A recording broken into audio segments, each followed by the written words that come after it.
Bob Crimmins is the founder of Startup Haven. Startup Haven has been doing programs like Startup Poker for quite some time and is up and down the West Coast. But Bob has also been the master of ceremonies for all of the Seattle Angel conferences. So he has a deep understanding of what we do there. And he's got a new program that's underway, and I'll let him take it away and talk a little bit about that. So Bob. Hi, everyone.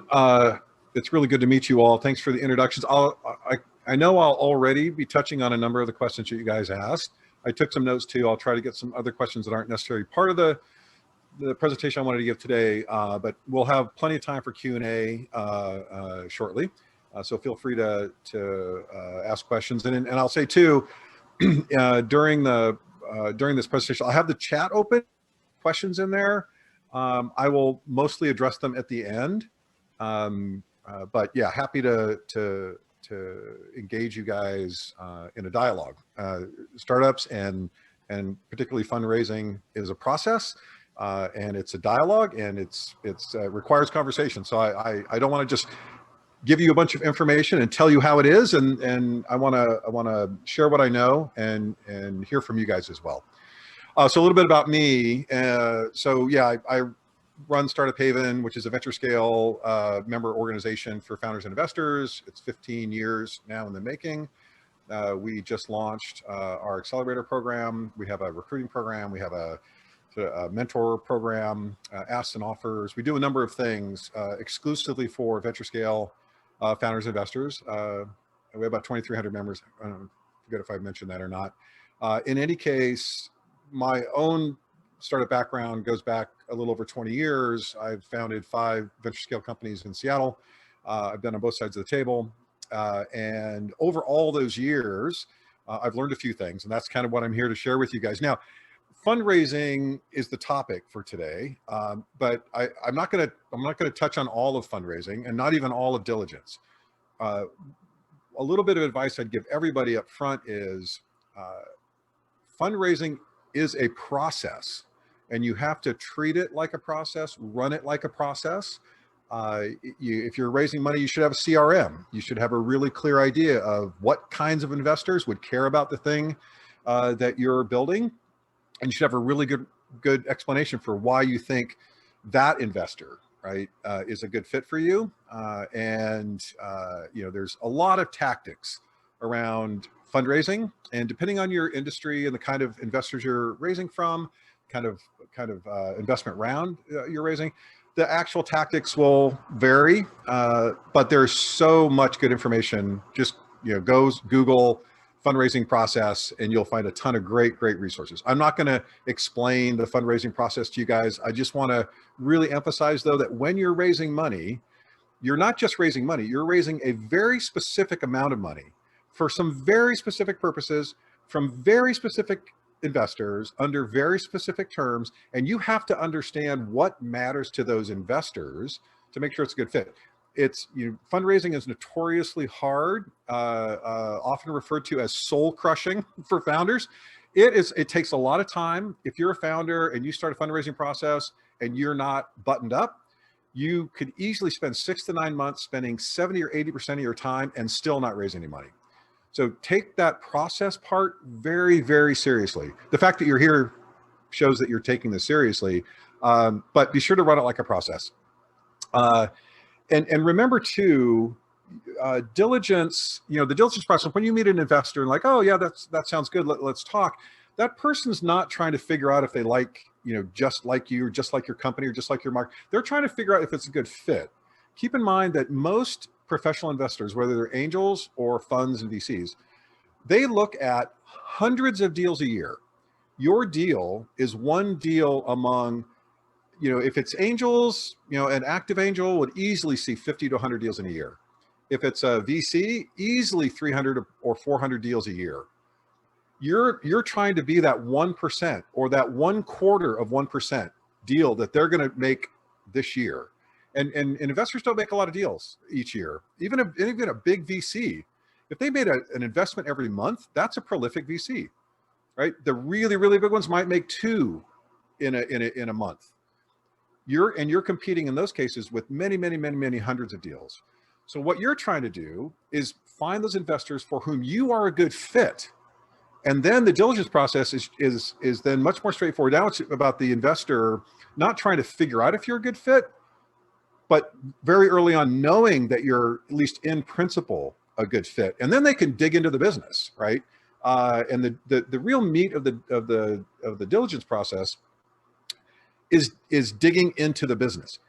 It starts though, and where you spend a lot of time as a founder, really unproductive time, is trying to get investors to pay attention to you because they're not a good fit and they don't see you as a good fit. But you think you've got a great business, and you know they got money, and you know they make investments, you know they sort of, you know, tangentially at least know about your market, or you know you have a warm introduction or whatever it is. But if it's not a good fit, you are wasting your time, because very few investors are going to be so impressed by anything that you could possibly do for them if it's not a fit for what they already have a preconceived notion about, what they care about, what they're looking for. Really early angel investors often don't have that all figured out yet. But if it's an experienced investor or professional investor, they have an idea of what they're looking for. And your job as you run your process is to figure out all and only those investors that you can, and I'll talk more about this in a minute, tell a cogent story about why that's a good investor for you. Everything gets easier. Everything takes less time and is more productive. So, you know, as a general bit of advice, treat it like a process. Understand that investors have a fit, and you want to pitch investors for whom you are a fit, and that includes, you know, not just that they invest in your marketplace, your space, because you might be a really good fit for them 18 months from now, but you don't realize that they've never in their history invested in a company like yours at your current traction level, right? Traction is a really big deal. Lots of investors think, you know, your market is good. They might like the team. They might like a lot of things, but until you reach a certain level of traction, it's just not a good fit. And remember too, as you're going through this fundraising process, most investors are good people. They're nice. They don't want to be mean to you. They want to help you. They don't want to crush your dreams. They may be sitting across the coffee table, nodding their head and saying nice things. Inside, they know at that moment, there is 0% chance that they will invest in you, and they will not tell you that. It's not a nice thing to do. You know, right? And they don't know. They're also, they're self-aware enough to know that it's hard to pick a winner. And, you know, be careful if you're in the business of betting against founders. You know, it's really hard to tell sometimes whether or not a founder at a particular time, even though they're not investable, will eventually be investable. And if they make an enemy, then you may not come back to them when you actually do break out, when you do finally get that traction, right? So they want to be nice and they want to be helpful, but that doesn't mean they're going to write a check. And you need to, as you're going through that diligence process, you're talking to investors, find those opportunities to take their temperature, right? Is this in principle the kind of deal you would invest in? Give them an out. Allow them to say, you know, actually probably not a good fit. In my view, and you have to be careful about how you employ this, but I have always found it best to try to get to the answer as quickly as possible. Because if it's a yes, you won't get them to say no. If they like your business, if they like you, if they're really interested, they won't just say no.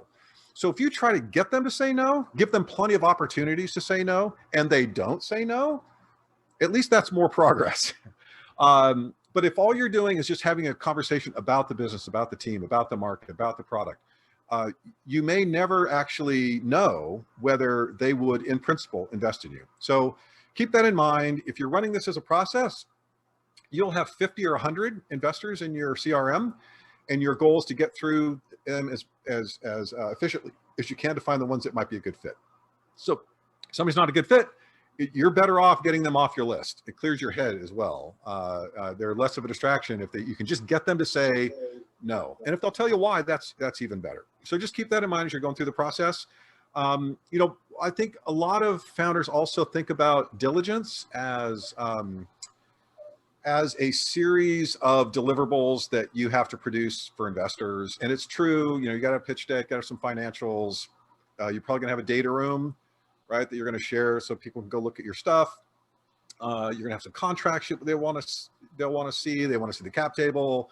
They want to interview your team. They might want to interview some customers. They might want to do some research. They'll have some follow-up. All those things are part of the diligence process. There is no standard way this goes. Every is going to do it a little bit differently, and sometimes widely varying. But the thing I want to talk to you guys about, you know, we named this workshop "Reverse Engineering the Diligence Process." All the things that we've talked about so far about this process and figuring out what matters to investors and picking the investors and going through the process, that's all just standard diligence stuff. You'll learn about it. You can learn about it anywhere. Go do some Google stuff. Find other founders and investors who've gone through that and just, you know, ask them questions. What I want to talk about is the way in which you know that you're ready to raise and how investors are thinking about what you're telling them. And so I'm going to share a deck with you guys. I'll share my screen here. See, this is always a little bit of a, which do I do first? Do I share the screen and then hit F5, or do I? Well, let me just, let me see if I can present here for you guys.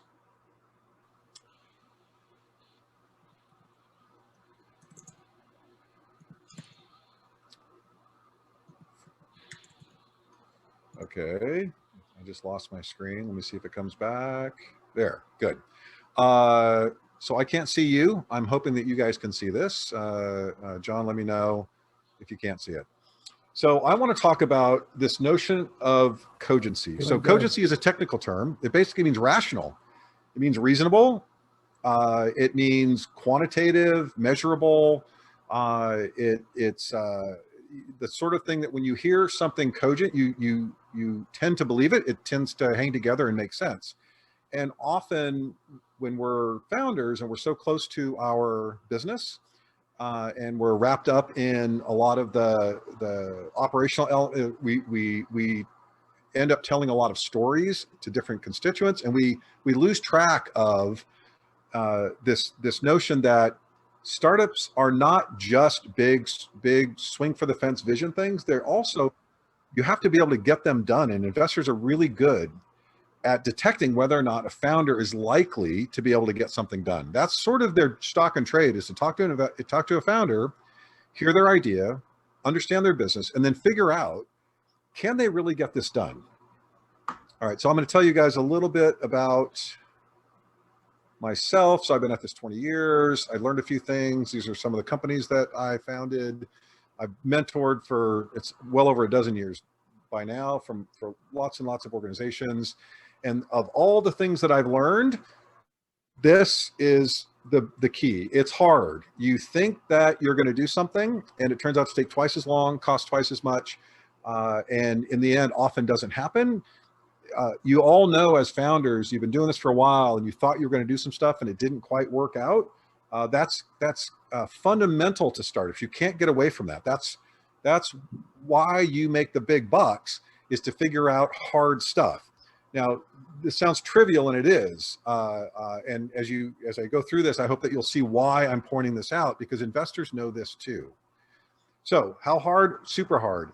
It's super uncertain, no matter who you think you are, what background you think you have, what credible advantage you think you have in the marketplace. Whether or not you will actually succeed is utterly uncertain.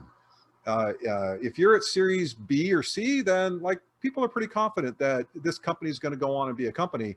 Up until then, there's just a lot of uncertainty. It's hard, and you having to work hard is what you're signing up for. But you should know, because investors know this, hard work is not enough. It's necessary. If they sense that you're kind of playing the game and you're not really up for the work, you're phoning it in, you're having other people do stuff, you're not getting in there and being scrappy and doing what you need to do, they're going to sense that. Determination, also utterly insufficient.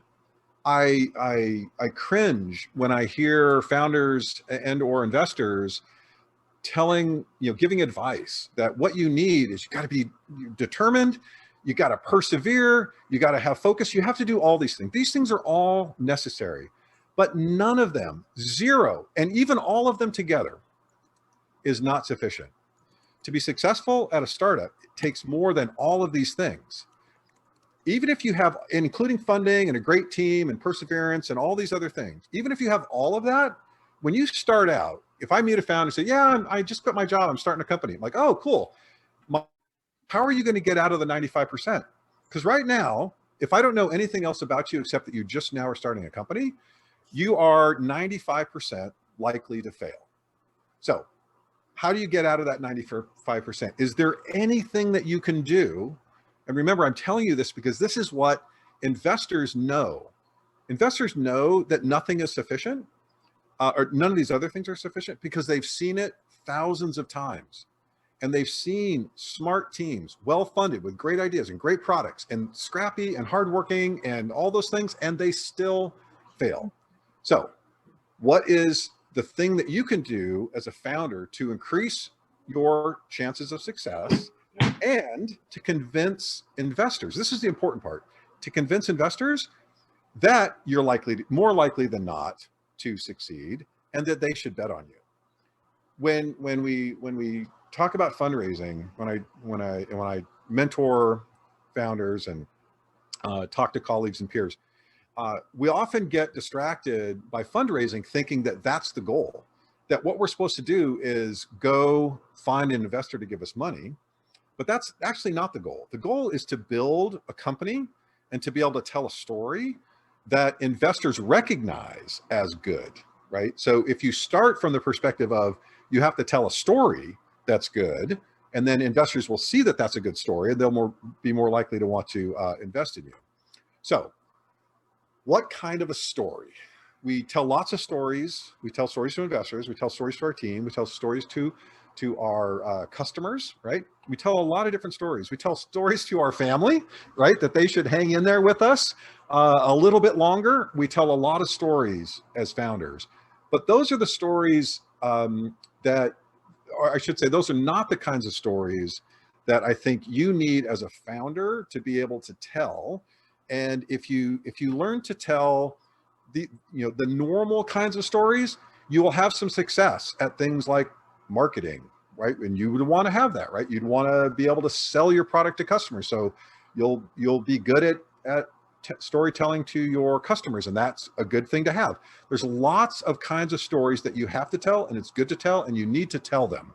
But just remember that the stories that you tell during fundraising are not those kinds of stories. It's these kinds of stories. It's how you're going to get from here to there in a cogent way.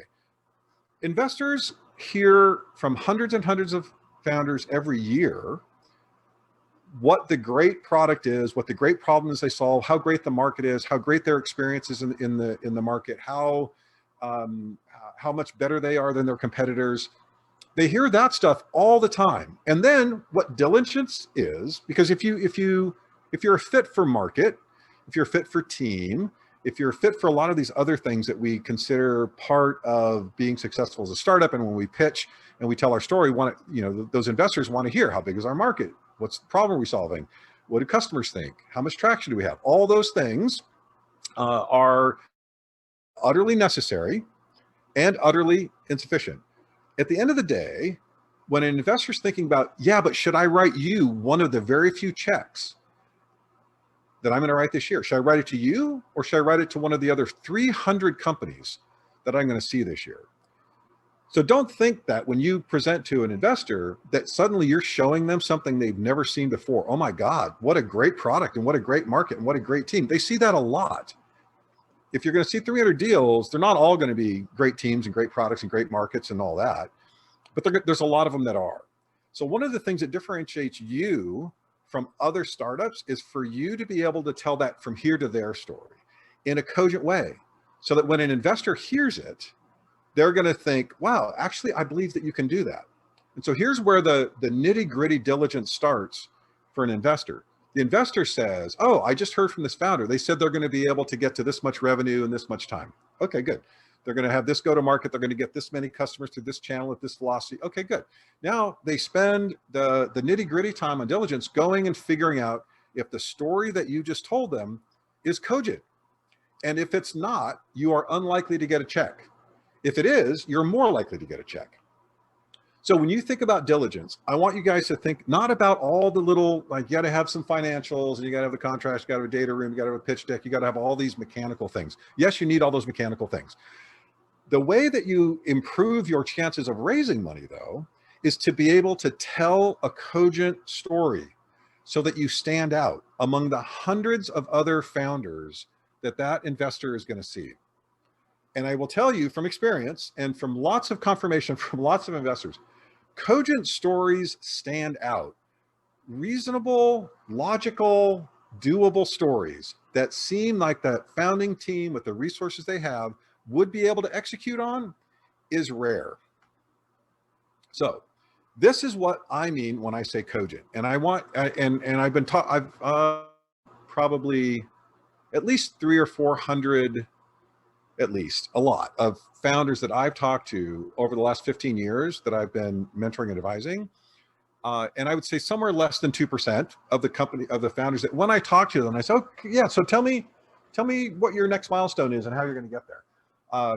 Probably 2% can actually tell me a cogent story about how they're going to get there. And that's a problem. And that's something that I think founders should lose sleep over.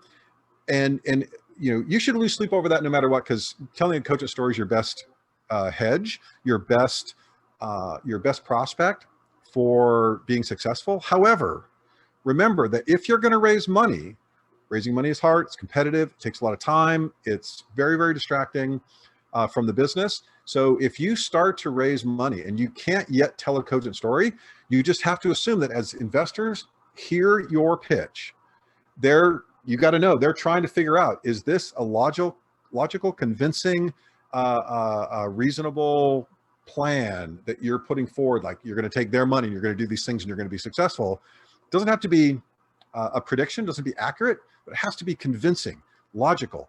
Like it should be something that when you tell an investor, they're not just nodding their head nicely, going, "Oh my God, though, you guys could actually do that." So this is an example just to sort of drive home the point that the kind of story that you could tell in a cogent way is the kind of story in which you lay things out sequentially and then you tell them what's going to happen next, and they get it, they see it, they believe that you'll do it.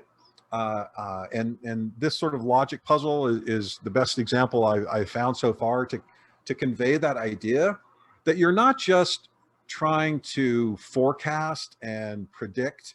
You're not trying to tell a fancy story, not a persuasive story, not a vision story. You know, you need your vision. You have to have your head in the clouds, put your feet on the ground.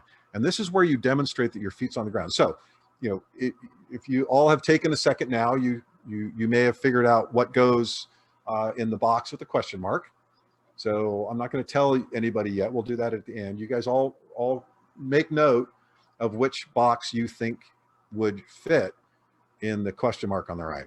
And we'll come back to that.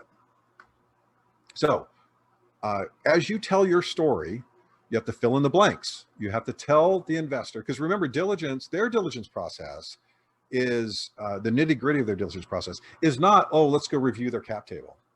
Oh, let's go talk to a customer. Yeah, they may or they may not do that. What they want to know though, is from where you are, can you get to where you say you're going to be next? And if your story has a lot of miracles in the middle, things that are unexplained, things that in their experience don't happen the way that you say they're going to happen, then it's going to be harder and harder to convince that investor to give you a check. So I love to recommend this game. I don't know if anybody's ever seen this. Is from a long time ago. There was a game called Lemmings, and the game of Lemmings, you had a certain number of resources. You see at the bottom, you have 8 diggers and 20 hoppers, and I don't even know what all these things are. 10 rockets, 10 winged doozers, whatever. And you have to get from one side of the problem to the next side of the problem using just the resources that you have. You have to deploy them in just the right way in order to successfully complete the challenge and get on to the next level.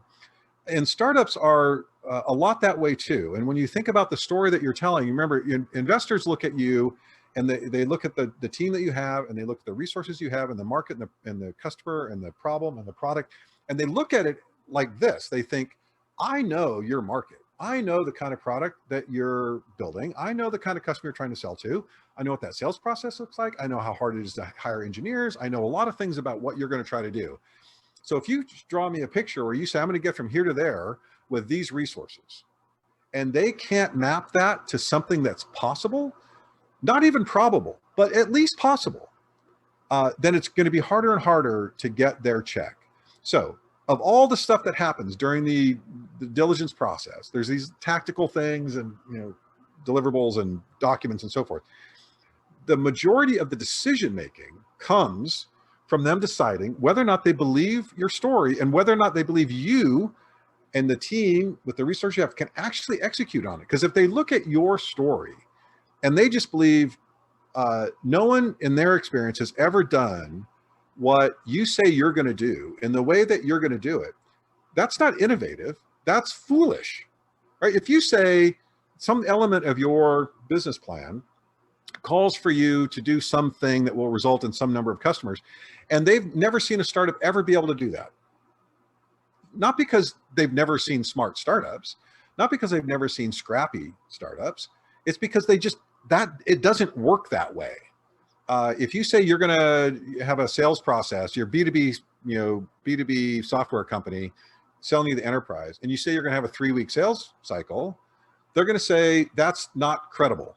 So if your business model says we're going to sell to Fortune 500 companies and we're going to have a 3-week sales cycle, they're going to say, I don't believe you, right? And there's nothing you're going to do to convince them that a 3-week sales cycle in Fortune 500 companies for a software company is possible. Now, if you believe that it is possible, that's where you can try to sell yourself. But I'm just telling you, you should be able to tell the story at the beginning during that conversation with the investors that they already think is cogent. So, this notion of groundwork is, we have an accelerator. It's based on this notion of building a cogent story, and it's foundational in that it starts from what that story, the structure of what that story should be, and then how to actually build that story. We call it groundwork, and it starts with setting a milestone. So milestones, there's two kinds of common misconceptions about milestones. One is that a milestone is, if you do what you do and you do it well, where will you be in a certain amount of time? And that's the milestone that you'll reach. And that's not what a milestone is. The other mistake that people make about thinking about milestones is they think, what would be a good goal for us to get to? Like, if we, should we have a stretch goal? Should we try, we're going to do something outlandish and where it's going to be this big thing. That's not actually a cogent milestone either. What you want to do is set something it's concrete, it's quantifiable, and it is time-based. Examples of those kinds of things, the quantifiable things would be things like number of new customers, amount of revenue, evaluation you think you're going to get to, if you're going to raise money, how much you think you want to raise. Maybe it's to achieve profitability. Whatever it is, you need to set that milestone, and that milestone needs to be, I'll have to update this slide because this is really important. That milestone needs to be 4 to 6 months out. I know that sounds arbitrary, but it's actually not. 4 to 6 months out is important because if it's not at least 4 months out, then it's probably not strategic. You might have 60-day goals and 30-day goals and 90-day goals, and those are operational goals, and those are good things to have, and you should have them. You should have OKRs and KPIs. You should have things you're driving toward, but those things aren't necessarily strategic. For something to be strategic, it has to be the next right thing for you to do that opens up what's next for the company. So when you have a good milestone, if it's quantifiable, it's time-based, it's within 4 to 6 months, and that when you reach it, it unlocks something that you don't have available to you now that is the next important thing for your company. So think about a milestone that's 4 to 6 months out that you think you need to get to next. And in order to determine whether or not it's a cogent milestone, it would have to be something that when you talk to other people, and remember, you got to, as they say, get out of the building. You have to find other people, especially experienced founders. That's your best help is going to come from other experienced founders. And you need to say, here's what I think my next strategic milestone should be and why. And then have other people help you validate that, yeah, that does seem like the next right place for your company to be. And if you get that milestone right, what it does is it provides you with a North Star that you and your team and all your resources can marshal toward. Without that, it's really easy to get distracted in the startup world as founders in early stage company, to be distracted by those shiny things, all those other opportunities that come to us. And we're tempted to pursue them because we don't have conviction about precisely where we should go. And so every new opportunity seems like that could be the one, that could be the one, that could be the one. And we end up spreading ourselves too thin and getting distracted and losing time. And if you talk to most experienced founders, investors, they'll likely confirm for you that the hardest thing that you have, the most valuable resource you have, the hardest challenge you have is time. If you had infinite amount of time, I would not bet against any of you, right? Unlimited amount of time. You can do this for 17 years until you figure out what's the right model and the right customer and the right product and the rest of it. But you don't have unlimited time. You have a very specific short amount of time. It's finite and it goes quickly. And any month that you spend not focused on what your next strategic milestone is time that you've lost and that you'll never get back. Once you know with some certainty what your next milestone should be, then you need to understand what must be true in order for you to get to it. And so a cogent milestone starts out by looking like something that you should get to next. And investors look at that as an anchor that they can then evaluate whether or not you're likely to succeed with their resources. So if you say, hey, investor, I'm raising $1 million and here's what I'm going to do with it. I'm going to spend it on this much money over the next 12 to 18 months, or I'm going to spend it on these things over 12 to 18 months. And here's what I'm going to achieve with your money. Here's the milestone that I'm going to go achieve first. And here's how I'm going to get there. And here's what's going to be true in order for me to get there. So knowing your numbers, knowing things like what your CAC and LTV are, like it's an assumption. You think you can get a user for $30, then you should tell the investor, I think I can get a user for $30. And that should be something that you can validate and say, and that the investor thinks is a reasonable CAC. If you're in a market where $200 is a normal CAC and you say, no, it's going to be 30, they're like, oh, well, I can't wait to hear how you're going to get 30 when nobody else in your industry has ever been able to get better than 200. So let's hear that story, right? So you're identifying a bunch of assumptions about how you're going to get to that milestone. And remember, all these things I'm telling you, this is what's going on in an investor's mind. When they hear you tell the story about where you're going to go, they're thinking, does this person really know what it takes to get there? And can they do it? So you identify the milestone, the investor hears it, they say, gosh, that does seem like the right next place for this company to be. Bravo, that's a good milestone. Can you get there? Yeah, here's who we're going to hire. Here's what the sales cycle is. Here's, we have some gaps. Here's how we're going to fill them.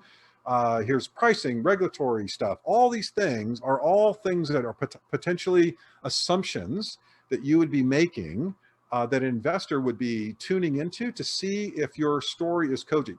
Do you really understand what has to be true in order for you to get to that milestone? So once you've identified those things, then you're going to quantify all those things. Like if you tell an investor, yeah, we're going to do social media marketing. That's our go-to-market is do social media marketing. We're going to get 10,000 customers. And it's going to be great. Okay, good. So what channels and at what rate and what velocity and what are the capacities of those channels? And who are the people that are going to do that? Do you have the skills? Like, quantifying those things that can be measured, right? An investor can go, yeah, I actually believe that you can do that. That's the next step. So milestone, what must be true to get there?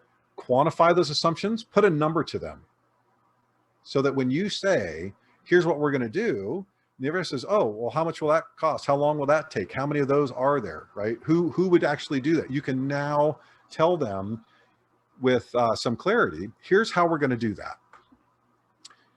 It's one, now this is part of your work, not the investor's work. This isn't part of diligence per se, but when you build your milestone, your cogent story about where you're going to go and how you're going to get there, and you say, okay, here's what has to be true, and then I quantified it, and you as a team, you and your co-founders and your team plan, you'll have some expertise, you'll have some industry background, you'll have some experience that allows you to say, yes, I can get users for $30 a piece through these channels in this way. Many of the things, though, you won't have credible answers for how you're going to do that, right? And whether or not what you say you're going to do is actually a good assumption. And that's why you have to seek some folks from outside of your team to help validate that your assumptions are reasonable. Certainly customer development is a big part of this. The best people to validate some of your core assumptions are actually the customers who you think are going to buy the thing that you're going to build, and that the thing that you're building is the right thing to build. You can do primary and secondary research. Mentors, advisors are great. That's what's great about a accelerator program, is you're now surrounded by a bunch of people who want to help you validate these assumptions and help you build that cogent story. And I will say, industry experts is a underutilized opportunity for startups.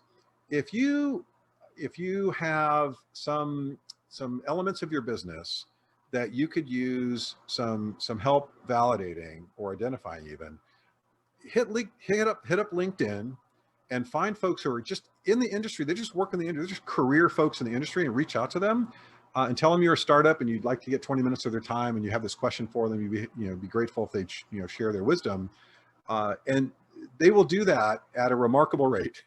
The acceptance rate on that sort of request is really, really high. It's also, I think, for a lot of startups, a missed opportunity to build a really top-notch advisory board. I think often when we think about advisory boards as founders, this is a bit of an aside, but we think about like who are recognizable names or who are hot shots in our industry, but we miss the opportunity to reach out to people who can help us with very specific quantified assumptions. So if you're actually building a plan, it's like, I'm gonna build a company. Here's where I need to get next. Here's how I'm going to get there. Here's the assumptions I'm making, and now I need to validate them. As you reach out to folks who know those questions, because it's their business to know the answer to those questions, those folks then become natural experts for you to invite into an advisory board, so that you're not just finding people who are at arm's reach, people that who are relationships, who you happen to bump into at an event or whatever, but you're actually reaching out to people who don't have access to that super exciting world of startups. And I can tell you from experience, when you reach out to people like that and you share with them what you're doing is fascinating to them, and they want to help. And I think it's a great opportunity, is you're looking to build out an advisory board, to go find people who are just the perfect match for that particular area of expertise, and invite them to start by helping you validate assumptions. So if you've done all those things, if you said, here's where we need to be in 4 to 6 months, here's what we think needs to be true, here are the assumptions that we're making in order to get those things to happen, and we've quantified them and we've validated them, then put it in a plan. And this is where where the rubber hits the road, is not whether you can just talk about individual components, individual tasks, individual achievements, and so forth in the abstract. If you can't make them true over time, then you don't have a cogent plan. You have a whole bunch of stuff that could be true, and maybe it would be true over an infinite amount of time, but it's super important to put it in a spreadsheet. When you put it in a spreadsheet, it becomes real, and you have to now do, what am I going to do this week, next week, and so forth. If you tell me you're going to have 10,000 new users in 6 months, then I can work backwards from that. And by the way, that 6 months, it's not 6 months, it's a specific day. Pick a very, like, July 7th, right? At 5 p.m., we will have added 10,000 new customers. And if you do that, if you have that very specific date and time in mind, you can work backwards. If you don't peg it to a specific date, it will slip. It's not really a commitment. It's like, yeah, if we keep doing what we're doing, eventually you kind of get, and then you don't have a way to really track your progress toward it because you don't know where you should be at any given time. And then it tends to just move, or it evaporates, or it changes to something else. But if you figured out what your strategic milestone is 6 months from now, and it turns out it's 10,000, then you should be able to work backwards. If it's 10,000 in 6 months, then in 6 months minus 1 week, it better be 9,850, or there's no way you're going to get to 10,000, right? And then you can work it back, work it back, work it back. You should be able to tell me how many new users you think you're going to have next weekend, right? Now, and remember, this is a heuristic.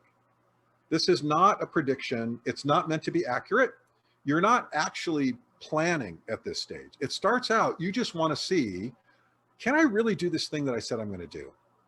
And you will learn a lot by going through this process of, and it's, in my view, when I talk to founders, especially for the accelerator and for the fund, if you can't tell me how you're going to use my capital to achieve a very specific strategic milestone, then you're not ready. Shooting from the hip is a necessary feature of being a startup founder. The reality is, however, at some point you have to be able to say, yeah, we're gonna adapt, we're gonna bob and weave, we're gonna figure it out as we go. There's an aphorism about being an entrepreneur, being a startup founder is like jumping off a cliff and building a plane on the way down, and that is true enough. Truer words were never spoken. However, nothing in that saying says anything about whether or not you should actually design the plane before you jump off, whether or not you should gather the materials before you jump off. If your project, your startup project is, I'm not going to do any of that boring modeling, planning work up front. I'm just going to jump off the cliff and figure out as I go, because that's the only option there is. I'm here to tell you, it's not the only option. You can, at any stage in your startup journey, you can always say, and you should, where do we need to be next strategically, right? Not as a goal, not as a stretch goal, not as a KPI, but where does the company need to be next to unlock that next stage of the company? And there is always a 4 to 6 month plan, or 4 to 6 month objective, that if you got there, it would unlock something new that you don't have access to right now, and it's critical for the company. So if you go and you build this plan, you work backwards, as I said, milestone, assumptions, quantify them, validate them, put them into a plan, and you will learn as you do that. Because when you put them in a plan like this, you put them in a spreadsheet model, the numbers will either work or they won't. It's math. At the end of the day, it's math. If you say we're going to do these things, like these marketing efforts, our go-to-market is we're going to do this. Okay, good. So how long will that take? Well, we're going to do these kinds of campaigns in this channel with this, click rate and this conversion rate and this, sales cycle and this long for a thing. And, pilot will be this long, free for that, then credit card that, whatever the details are, just write it down. And if you can't make it make sense on paper, then you're highly unlikely to make it make sense in real life. So as a general rule, one of the pieces of advice I give to founders frequently is, if you can't make it fail on paper, then it might be true.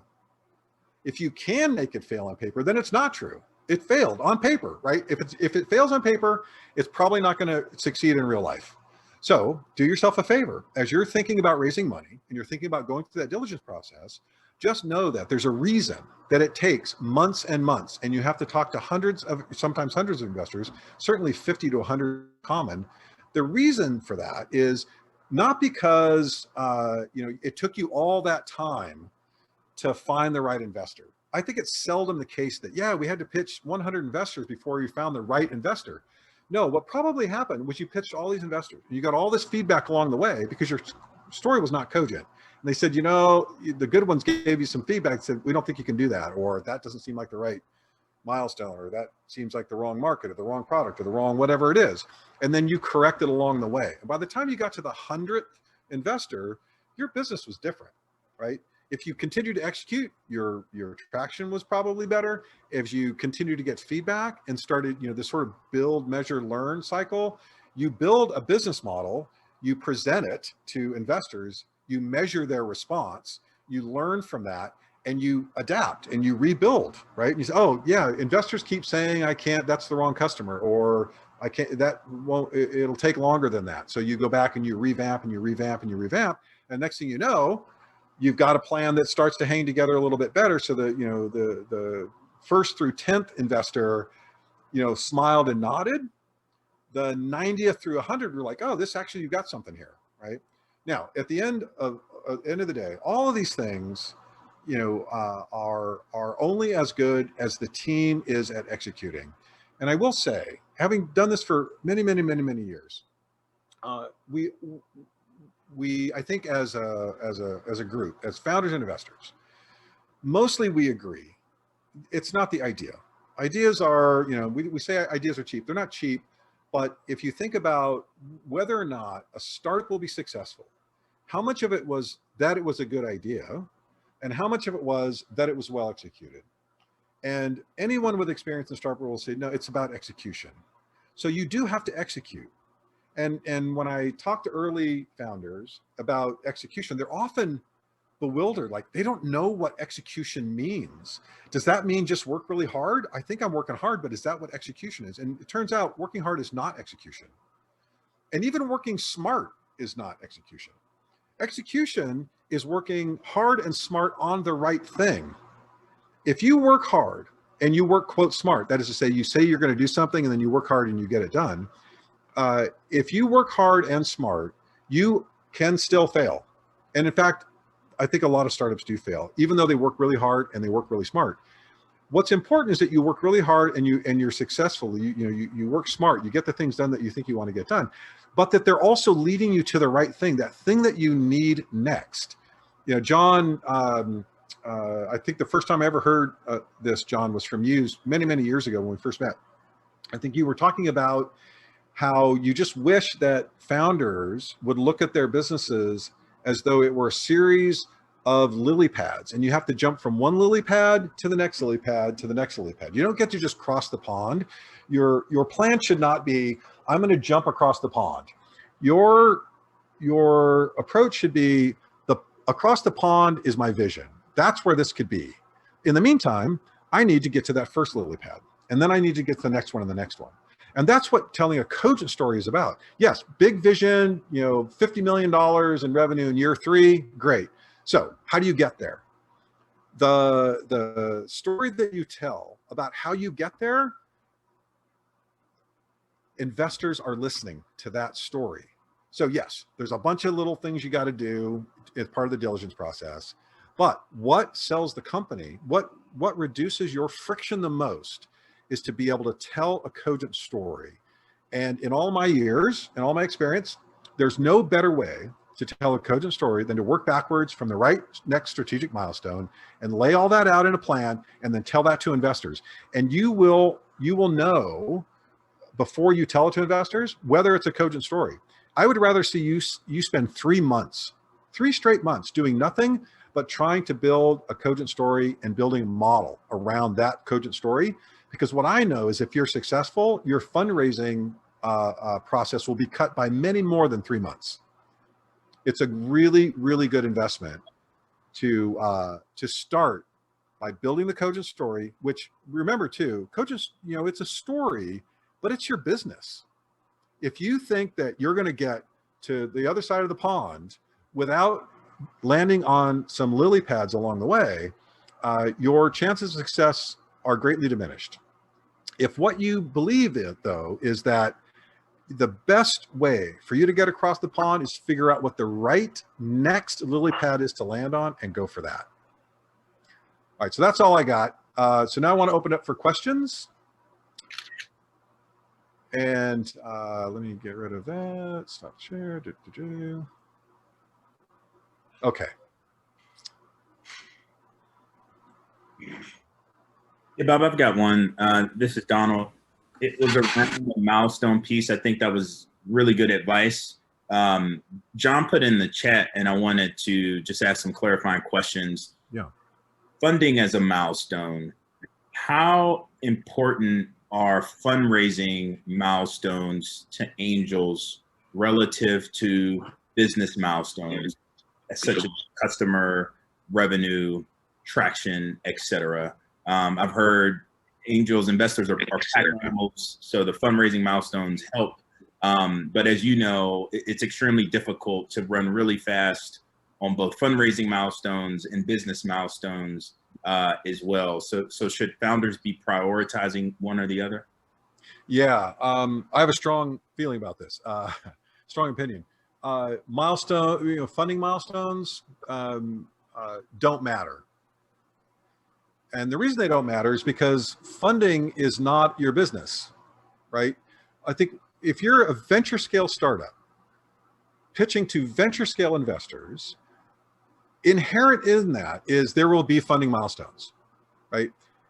So from where you are, if you look backward, the milestones we reached, we raised 100K in friends and family, and then we did 500K angel round, and now we're raising our seed round, right? You can look back and you can say these are the milestones. Those are confirmation that other people thought you were building a business. It's not that they thought, oh, it's good you're at a fundraising inflection point. Let me put my money in because you're at a funding milestone. Nobody cares about funding milestones. Everybody knows that everybody on this trajectory, if you are a venture scale startup raising from venture investors, it is an assumption that you will have a series of fundraising events, right? Your job as a founder is to just build a good business. If you build a good business, a lot of these, it just follows, right? Investors want to invest in good businesses. If they're investing because you had some previous funding milestone, they're investing because they look at that as a signal that you were probably building something that was reasonable. Other people thought that it was worth investing in, and that created a funding milestone. If you say, if your milestone is, and I have fundraising in that deck as a potential milestone, it's almost never the right next milestone. There are a few companies where it kind of makes sense, mostly because they can already tell the cogent story, and they just have a few gaps to fill in, a little bit more progress to make in order to raise that money. Usually, if fundraising is on your mind, the best milestone for you is to figure out how you can justify raising a certain amount of money from a certain kind of investor under certain terms, certain valuation. That can be a milestone. Like, yeah, we now know our next funding milestone, maybe it's a seed round, and you think that's your milestone, but it's really not. The milestone is for you to do all the things you need to do to be attractive to a seed investor, right? Totally. Really good input. Thanks. Yeah. And I'm just going to be browsing the questions here.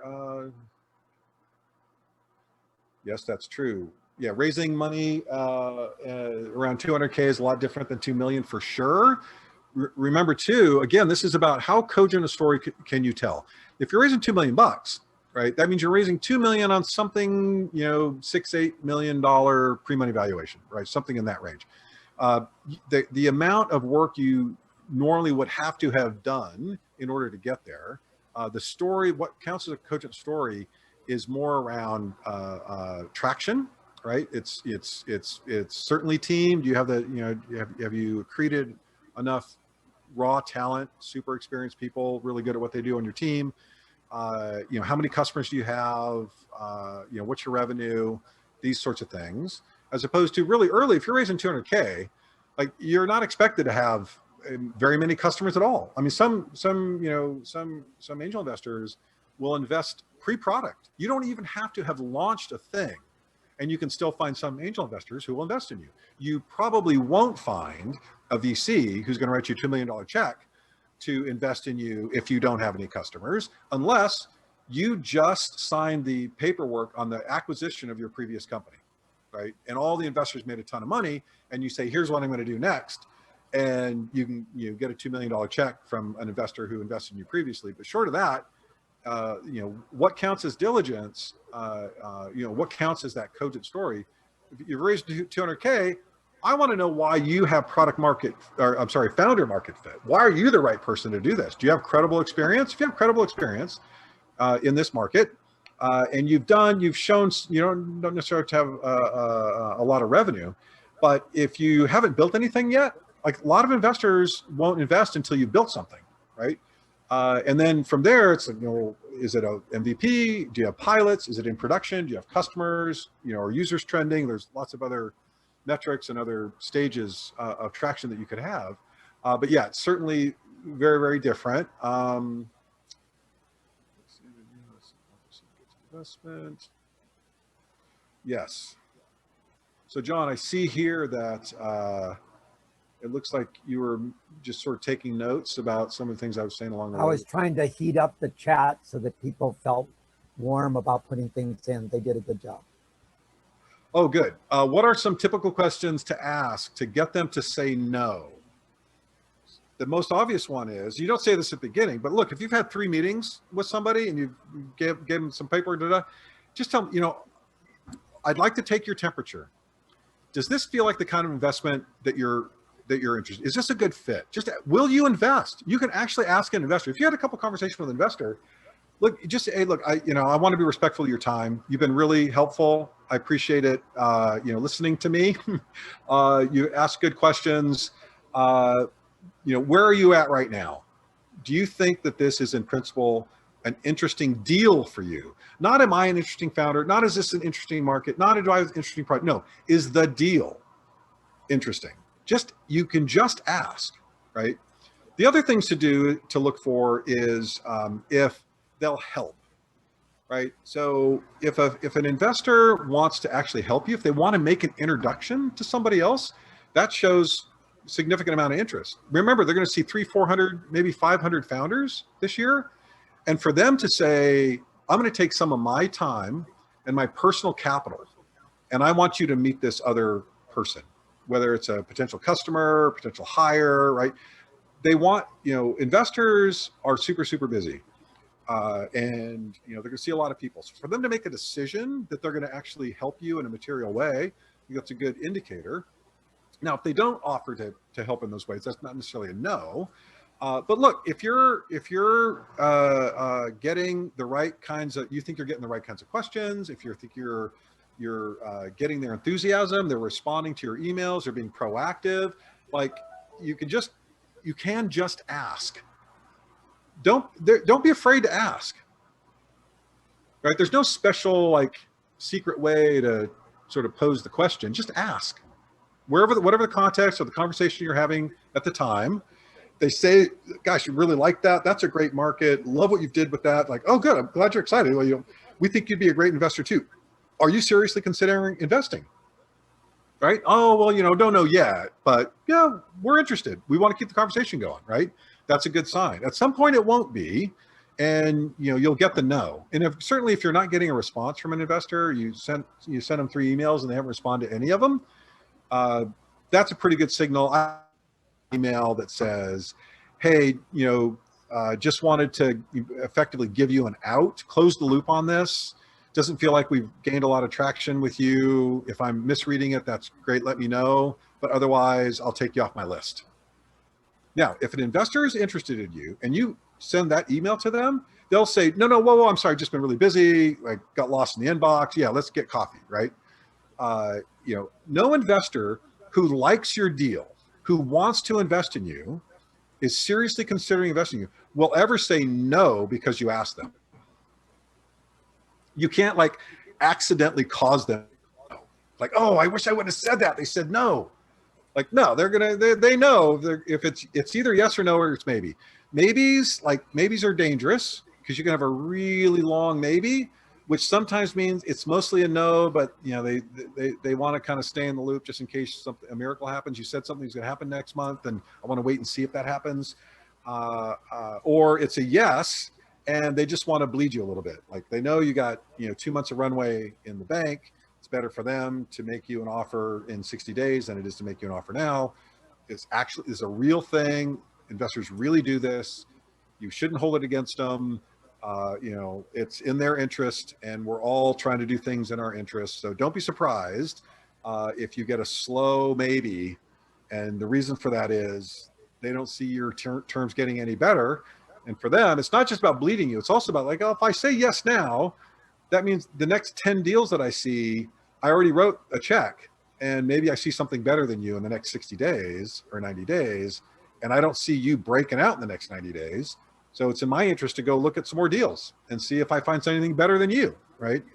And which is another reason why it's just good for you as a founder to be super upfront. You know, if you sense that it's not a yes, then ask if it's a no, and offer to close the loop. Look, you're going to have 100 investors in your CRM.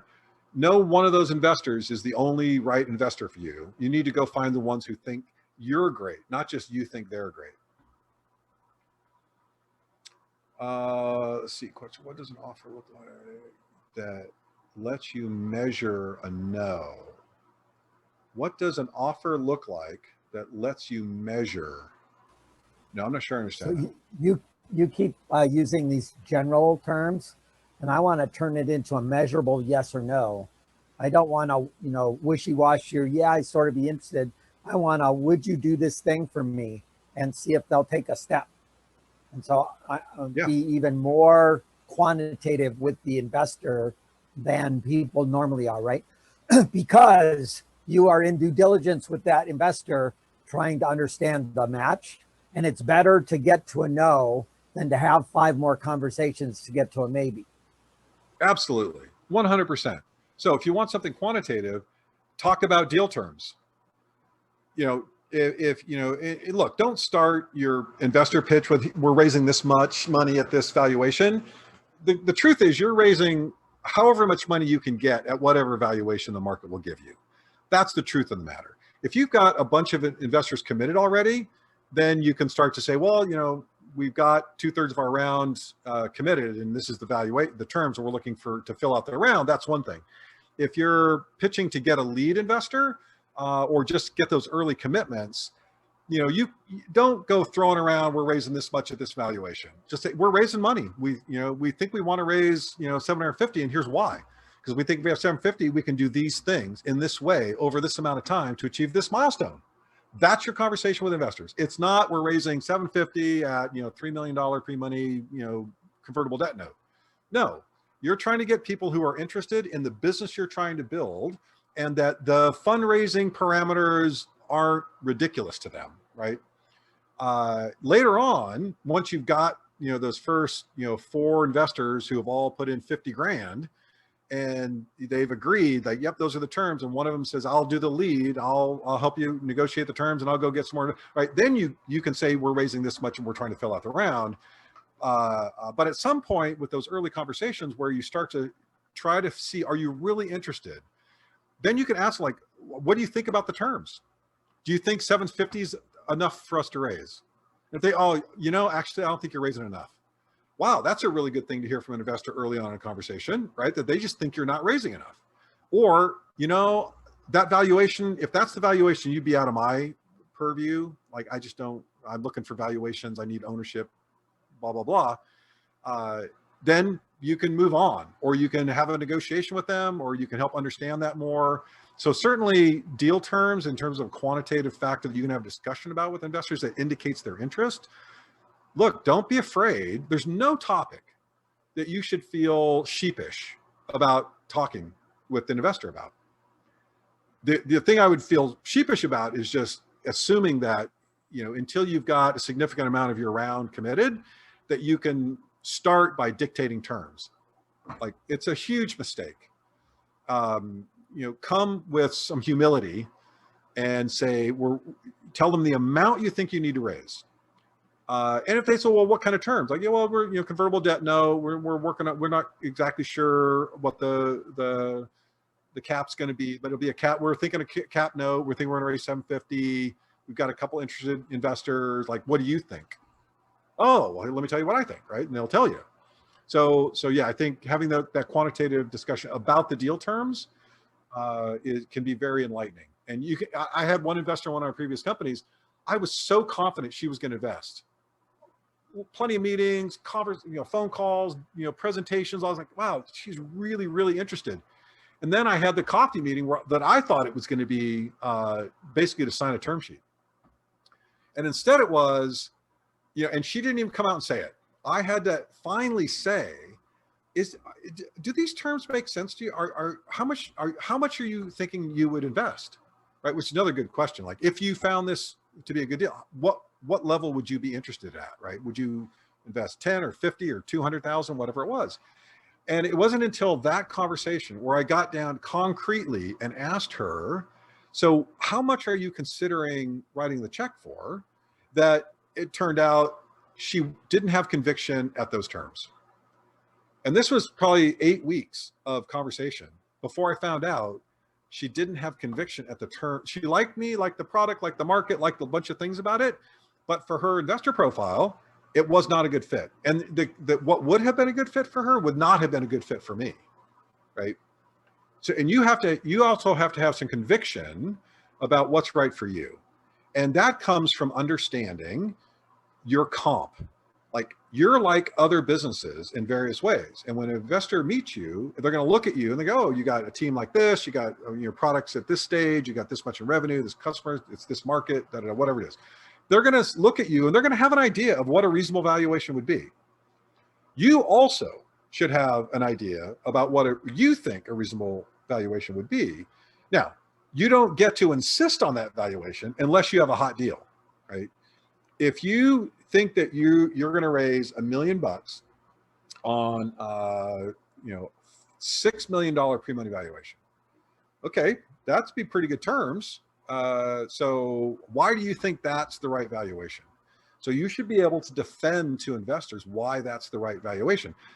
And in most cases, not always, but in most cases, when I talk to founders and I hear about what they're raising, and I say, why is that your valuation? They usually say something like, some other company did something. Like, oh, this other company raised this much money at this valuation, so we're a bargain. Like, okay, that's not a justification for a valuation, right? So you all should have an idea of what your valuation should be. And remember, your valuation is tied to how much money you're raising, right? If you don't raise $1 million at any pre-money valuation, if $1 million is not the right amount to raise. And if I asked all of you how much you want to raise, and it got that number, and then I came back and said, why is that the right number? I wonder how many of you would tell me a cogent story about why that's the right number, right? And a cogent story would be, well, that's the right number because here are the things that we want to do over this amount of time. This is how long it's going to take, this is how much it's going to cost. And when we do all these things, we'll achieve this milestone. That's why we're raising that much. That's how you figure out how much money to raise. It's not like, well, I don't know, like $1 million. I think $1 million. That's going to raise $1 million. That's not the right amount. The million's the right amount. If you need $1 million over the next 18 months to do these things in this way over this amount of time to achieve that milestone, then $1 million is the right number. Otherwise, that's not the right number. And you're going to turn off a lot of investors who think you're raising too little or too much, or the valuation's wrong, because you thought you needed to raise $1 million. Gosh, if you're going to raise $1 million, you don't want to give away more than 20% of your company. So now you're going to set this valuation at whatever it is. Like, that's not the right way to raise money. Raising money is meant to fuel the engine of growth so you can get to a milestone. That's why you raise money. There's no other reason to raise money except for that. No other good reason to raise money except for that. So if you want to raise money as an early stage startup, you should know the answer to the question, how much, for what end, all that, you should be able to tell that story. So many of you are raising, ask yourself that question. Why is that the right amount? And what's the cogent story?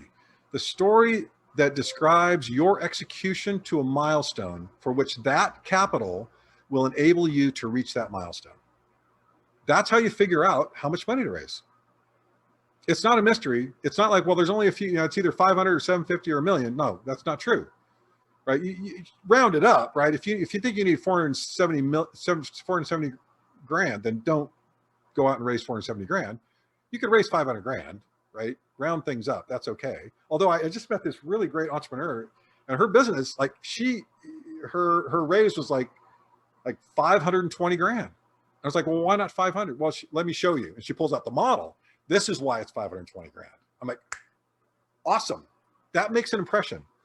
I was in, I'll share with you guys. I can't share the names, but I was in a meeting last year, and 6 or 7 of the top investors in Seattle were in the room. We were all talking about diligence and helping companies, and identifying, different ways we can help.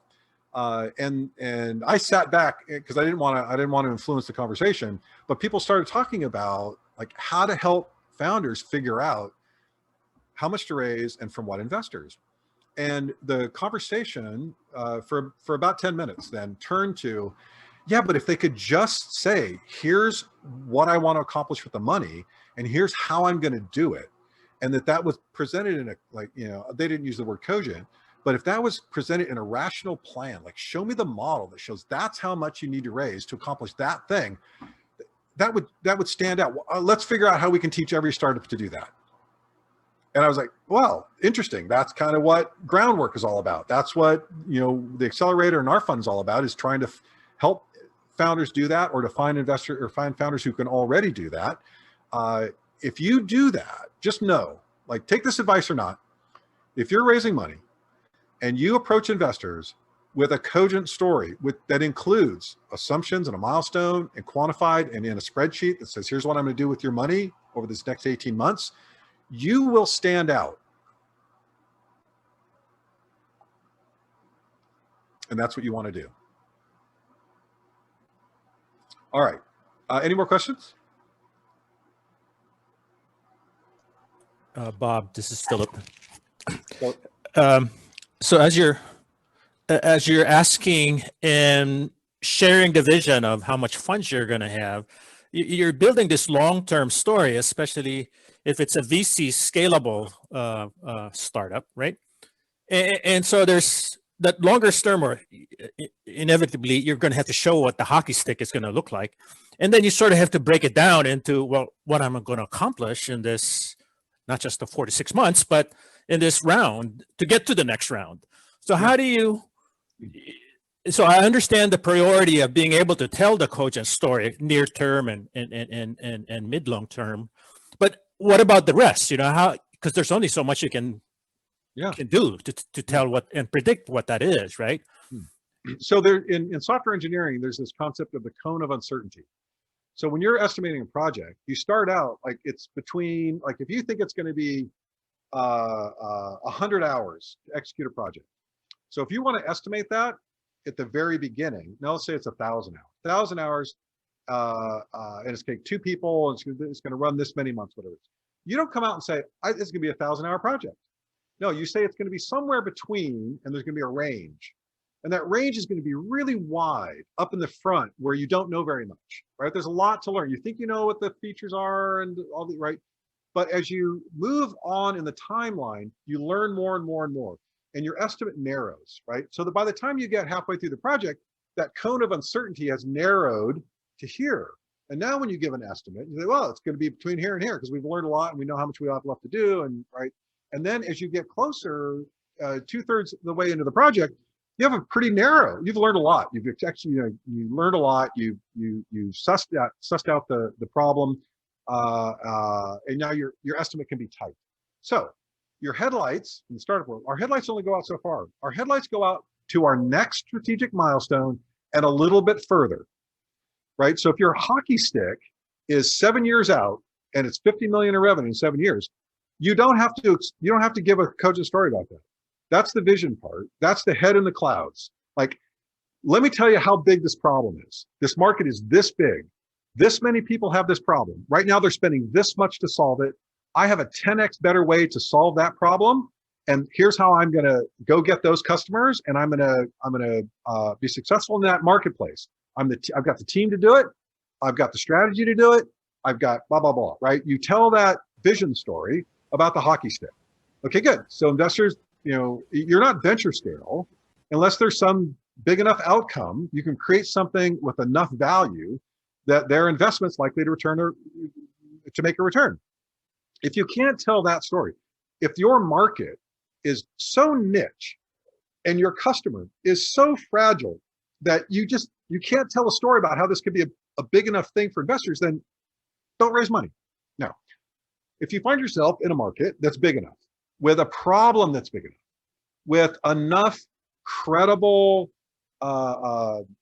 spending that could happen on and around your problem to create, if it's successful, some really great outcome, that's all you need to say, right? You're done with the vision story. All the stuff that's more than 1.5 milestones out, you're done, right?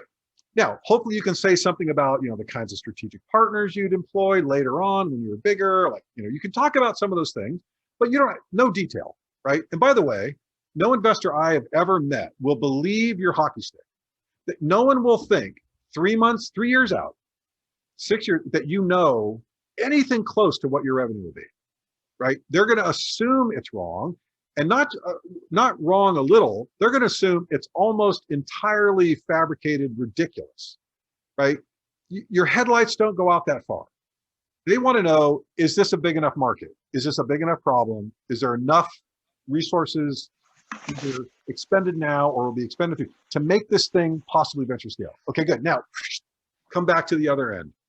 Tell me how you're going to get there. And if you tell me, oh, here's our 1 year, here's what we're going to do in 1 year. 1 year is a lifetime in the startup world. You have no idea. I don't care, all you smart people on this call, you all know your businesses, you all know your markets, you all know your product. None of you can tell me where you're going to be in a year. It's impossible. Too much can happen. And lots of things will happen between now and then that are going to make you deviate from that 1 year thing. So back it up even closer. The cone of uncertainty, even a year out, is still really, really wide. You need to bring it down to your next strategic milestone. That important thing, that strategic thing that you need to accomplish next. That is almost always going to be 4 to 6 months out. Maybe a little bit less if you're already kind of making progress towards what would have been your strategic milestone anyway. If it's a certain characteristics of your milestone, like it's got to be maybe up to 7 months. But look, if it's more than 7 months or 8 months, like your headlights don't go out that far. It's hard to control things that far out. If it's less than 4 months, then I know you need KPIs and you need a 90-day plan, and like go do those things. Be organized and efficient about the way you execute. But if you can, like, if you've never thought of it before, and I inspire you to think about a strategic milestone, and it's only 3 months out, I kind of wonder if you're working hard. Is that an raise money? If you think you're going to raise money to reach a milestone, then it's got to be a good milestone. If you're kind of early, you're not really ready to raise money, you're still kind of working out some things in your business, and like, you just don't know what a 4 to 6 month milestone would be. You just need to kind of keep working and figuring that out. Maybe you don't have a formula. Maybe it's 2 months. Maybe you think like the next thing you need to do is a month out. And if you can't do that, you might shut the business down, right? So in that next 4 to 6 months, then you can tell investors and they'll listen. Like, oh, tell me what you're going to do. Okay, you're going to do that. Is that okay? Good. And how long will that take? How much will that cost? Do you have the skills? Where would you get the skills, right? Because if I believe that the market opportunity is big enough, and I believe that you can execute to a next milestone, and that you can tell me what that milestone unlocks, I don't know what else I can ask for. That's a really great presentation.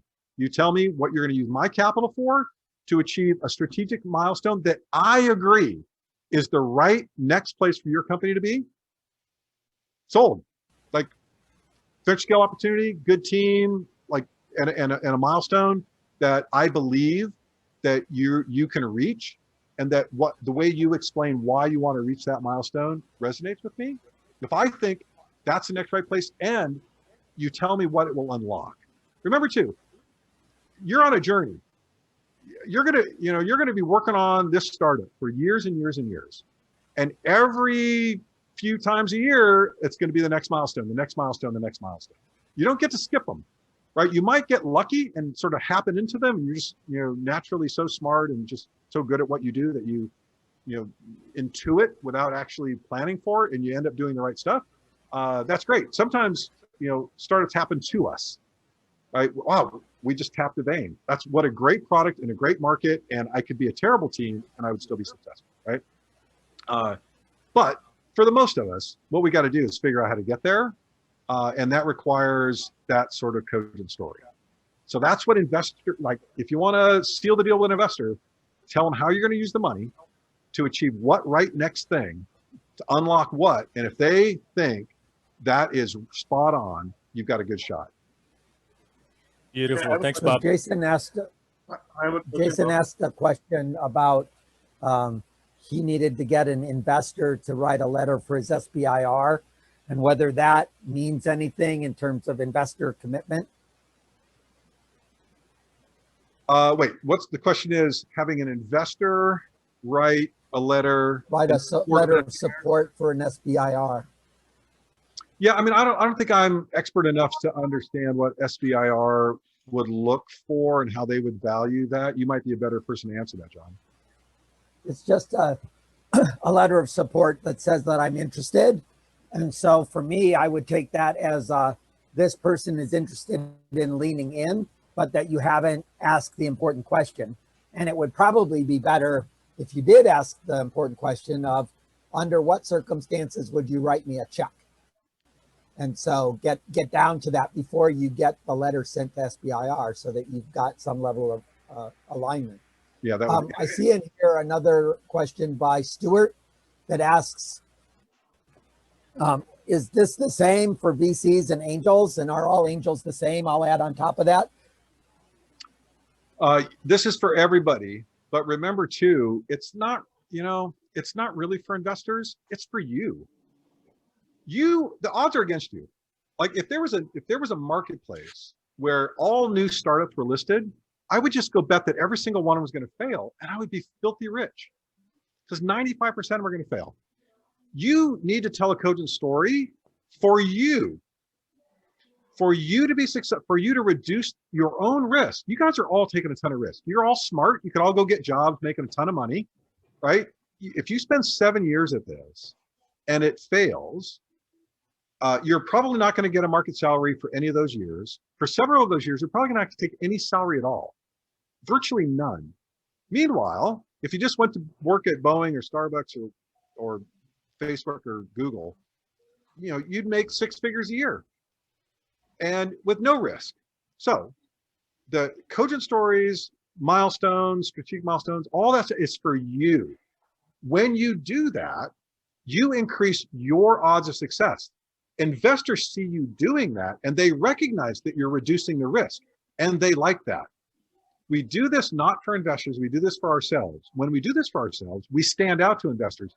Every kind of investor, from an amateur angel to the biggest VCs in Silicon Valley, will recognize this pattern. This is a pattern of execution. Every investor understands the importance of execution. You as a founder should understand the importance of execution, because it's what de-risks it for you and your family. That's why you do this stuff. You don't do the thing, oh, how do I raise money? Oh, go do a cogent thing. No. Do a cogent thing. That helps you figure out if and when it's time to raise money. And if it is time to raise money, who you should raise it from, at what valuation, and how much, and for what purpose. The reverse engineering of diligence. The beautiful thing about this is every one of you can do it. None of this is hard. It improves your chances of success. It improves your chances of fundraising. In fact, I'll say, and John, please don't feel like you have to be nice. I ask this frequently of investor peers of mine. Tell me the one thing you can do that will move the needle on your chances for success. The one thing that you control, that you can do to execute better, to improve your odds of success. Remember, you're starting at 95%. So let's say you got a really great team, right? Founder market fit. Like, oh, wow. Okay, good. I'm probably going to give you 7 or 8% points for that. So now you're not 5%. Now you're in 13%, maybe. Now you got some funding. You got a big market, right? You got even a talented team. It's not just you. You've managed to put together a talented team, and you built a great product. The product is beautiful and it works really well. Maybe you get up to 30%. I'm still going to say you're 70% with all those things going for you. Oh, and you got a little bit of investment, right? You got some friends and family, you got a few angel investors. Maybe you're at 35%. I would value you with all the good things that could happen for you as a founder, maybe up to 35% potential for success. You're still probably going to fail. Now, what's the one thing you can do? Because all those other things, you could do those. It's hard to do all those things, right? Building a really great product is hard, but let's say you do it. Finding a really great team is hard. Let's say you do it. Let's say you do all the things that it's possible for you to do to create a good opportunity, to create a good early stage company. All of those things, if you did them all and you did them all well, maybe you get to 35%. The only thing left is execution. It's the only thing you can control and that you can move the needle on. And by the way, you can move the needle more with cogent plan and good execution more than any of those other things. Nothing else increases your chance for success than putting together whatever you've got. Like, you're the founder of your company. However good you are, that's how good you are. If you're the best, most excellent person at being the founder of your company, good. Give yourself some points for that. You built a great product, give yourself some points for that. But at the end of the day, you're unlikely, I'll say, to get even to 35% like probability. You should lose sleep over that. And what you should worry about is, okay, I've done the best I can with me as a founder, the team I've got, the market I've identified, the product I've built. Okay, now what can I do to increase my chance of success? Go execute. How do you execute? You figure out where you need to be next, because time is your enemy. If you don't execute, you never get that time back. If you spend 1 month not working on the right thing and sort of spinning your wheels and chasing shiny things, you never get that month back. You can't go, yeah, but I'll work. Oh, I shouldn't have done that. Shoot, that's okay. I'll work harder this month. No, you're always going to work as hard as you can as a startup founder. We all will, always. So you can't get any of that time back. It's the one resource you can never get back. So if you spin your wheels for 3, 6, 9 months, what's your personal runway? How much can your bank account and your relationships handle before you're like, shit, it was such a big vision. It's so important to me. I'm so passionate about it. At 14 months, where are you at in 14 months of not making progress to the next important strategic milestone for you? It's the only thing you can do to improve your success. The good news is it's easy and you can all do it. You just have to be disciplined. You actually have to do it. But if you do it, you start to add on to that 35%, 45%, 55%, 65%. I think you can at least guarantee probability in the range of 60 to 70%. If you say, here's a cogent plan, here's what I need to do next, and by the way, here's how I'm going to do it. And then you get smart, experienced people who understand your business and understand what you're going to try to accomplish, and have them tell you, yeah, I think, yeah, you could do that, and that one's possible, and that will take that long, and that's what that will, yeah, that you can do all those things. And by the way, you can do all those things in that amount of time. Now you can go execute on it. Now, it's not a guarantee, but remember, the next thing you have to do is get to that next lily pad, right? We get caught up in the vision and like how we have to build this big thing. We have to build it fast, and we have to just keep going and work hard and wave our hands in the air to the investors and make it look like it's a really great thing and that we're awesome. No, you need to figure out how to build a business. When you figure that out, investors will notice. Your fundraising time will go from 6 to 9 months to 2 months. And you'll raise the right amount of money at a better valuation from the right investor. And of course, the challenge with all this is, the sad part is, and this is what's so hard as a founder, it's brutal being a founder. What happens if you say, okay, I'm going to take Bob's advice. I'm going to figure out what my next strategic milestone should be 4 to 6 months out. And I'm going to figure I'm going to talk to people, and I'm going to say, here's where I want to take the company next. Do you agree? Is that the right place? Well, if that's not the right place, where do you think I should be, right? Okay, good. Now I kind of know. All right. So if that's where I need to get next, can I get there? It's not stretch goals are ridiculous. If you think like the next place you need to be is someplace that you have no credible story to tell about how you could get there, that's not your strategic milestone. And don't think that your passion and your perseverance is going to overcome your utter inability to get there. You have to be able to say, yep, that's where I need to get next, and now let me show you how I'm going to get there. going to do this, and then I'm going to do this, and then I'm going to do this, and so on over the course of the next 4, 5, or 6 months. And that very specific day, I'm going to have that milestone achieved. And then tell that cogent story. You all can do that. Every single one of you can do that. And when you do that, you are building a better business for yourself. You're increasing your own odds of success. You're reducing your risk. That opportunity risk that you've taken is huge. Don't underestimate that. You should be able to tell that story. And if you can't, why not? Why would you not want to know where to be next? Tell me that. And if you figured out where you need to be next, why would you not want to execute toward that thing? You know, T.A. McCann, which, you know, some of you may know, super, super smart, experienced founder and investor in Seattle. Smartest guy in the room in every room he's in. He wrote a piece, and I recommend every single one of you, if you haven't read it, you need to go read it. It's like a 3-minute blog piece on what he calls ITINDI, important things I'm not doing yet.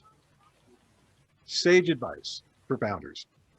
Early stage founders, we're not utterly convicted on where we need to get next. There's lots of opportunities. We see things coming at us. We're trying to figure stuff out. We get distracted. We lose time. ITINDI is a really useful paradigm because it allows you to say, as a founder, that really cool thing that you think might be the thing is not the thing you're going to work on now. You're not saying it's a bad idea. You're not saying you're never going to do it. You're just saying not right now. I'm going to put that in the parking lot, right? So that I can focus on the things that I know I need to do. The challenge with that is identifying that thing that you're supposed to do so that you can ITINDI everything else.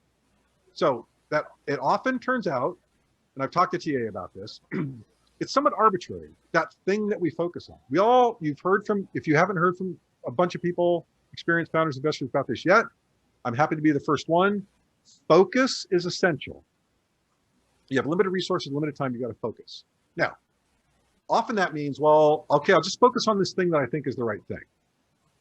How much better, though, to focus on the thing that you can tell a cogent story about? So first figure out what that right next thing is for you to focus on. And then it becomes very easy to say, oh, wow, Walmart wants to talk. Well, screw that. That's going to take too long. I know what I need to do. Unless it can be, better than what I'm doing right now, right? And this thing I'm doing right now, it's cogent. I've measured it. I know I can do it. Everybody agrees. This is the right next thing for me to do. Now, all those other things that come flying at you, all those other ideas you have in the middle of the night, you wake up like, oh my God, we should do that, right? You can now put all those things aside because you know what your North Star is. You know that that's the thing you need to do next. And you will more likely than not be able to achieve that. If the thing that you're focused on, if you haven't put in the thought of why this thing, or we're focused on this, we're going to focus on this market, this customer, this problem, we're going to do that. Okay, good. Why that? Just explain why it is. Write it down. Like, oh, well, here's why that's the right next thing. And then go ask other experienced founders, investors to help you suss out whether or not that's the right thing for you to focus on. Which, by the way, Brad Feld I'm not sure if it was Brad that said it, but it was in one of Brad's books. The idea was that if you want to raise money, ask for help. If you want help, ask for money. So if you're at that early stage, you don't know if you're going to raise money or how much, or you think you want to raise money, but you're not sure, it's a totally legitimate thing to go to some investors and say, I'm trying to suss out what my next strategic milestone should be. I think it's this. Do you agree? And get feedback, get help from investors. They see you operating, you get really good advice, and it positions you as someone who's, they get to meet you, they see what you're working on, and you're not asking them for money. You're just saying, here's what I'm working on. You've seen a lot of companies in the space, kind of get 20 minutes because I just, here's my question. I'd love to get your thoughts. You'll get good help. They'll get to see you. So Assad has a question, and then I want to do breakout rooms. Okay, sure. So Assad, can you ask a quick question? Sure, absolutely. So my question was actually, we are at a bit different stage. We have launched our product 6 months ago, and it's a SaaS-based tool for developers. And we are following the exact same model as GitHub and Atlassian and all these big companies who have become multi-billion-dollar company. In this model, you basically build a developer community, Mhm. because you know that your users are not the ones who are going to be writing you a check. The check will come from the enterprise that they work with, right? And so the goal, the strategy is to actually build the developer. We give them for free. It's a freemium model. Okay. And when they start using it in production, then they pay us. Mhm. In this case, and I think we are doing fairly well, because in the 6 months we have 1,300 plus developers subscribed. However, the revenues are very, very small, right? Because it takes a long time for these to convert into revenues. Would you consider it as traction, or would you, because I think the investors like to see revenues, but which is right in most of the cases, but in this case, it's a very different strategy. Yeah. What is your advice? So it's traction. The question is not whether it's traction. Question is it sufficient traction for the kind of investor Yes. that you think you are? And I don't know what that investor is, and that's a complex question. So what I would say is talk to investors. Don't pitch them to raise money. Find investors who you think would be a good fit, and then ask to meet. Maybe it won't be a partner. Just reach out to them. Want to introduce yourself. Build a relationship. Got a specific question about traction. Here's where we are. How do you guys? I remember one conversation I had with one local VC, and I had reached out to them because they invested in a number of other companies that were similar to mine, and I just wanted to know, here's how I'm looking at the market. Help me assess whether or not I'm smoking crack. And part of my question was, how much revenue? In this case, revenue was the important traction number. How much revenue would I need before I would be interesting to you, as that kind of investor? You can just ask them, reach out. My advice is reach out to some investors who you think might be a good fit, not to raise money, right? Just for introduction purposes.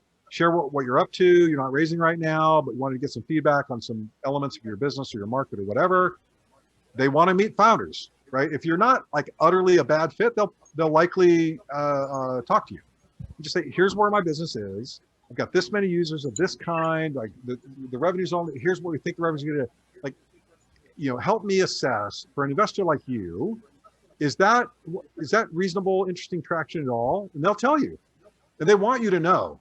They don't want that to be a mystery, right? They want you to know what is a good fit for them, because they're going to get hit up by, if it's a VC, they're going to get hit up by thousands of potential founders, and they want to find the ones that are a good fit. So they're not going to tell you, oh, well, we would need $50,000 a month MRR for us to even consider you, unless that's really the amount that would be interesting. And they're most likely going to back that down a little bit, because they want you to come to them. They want to find you early. It's important for investors that they find you early, right?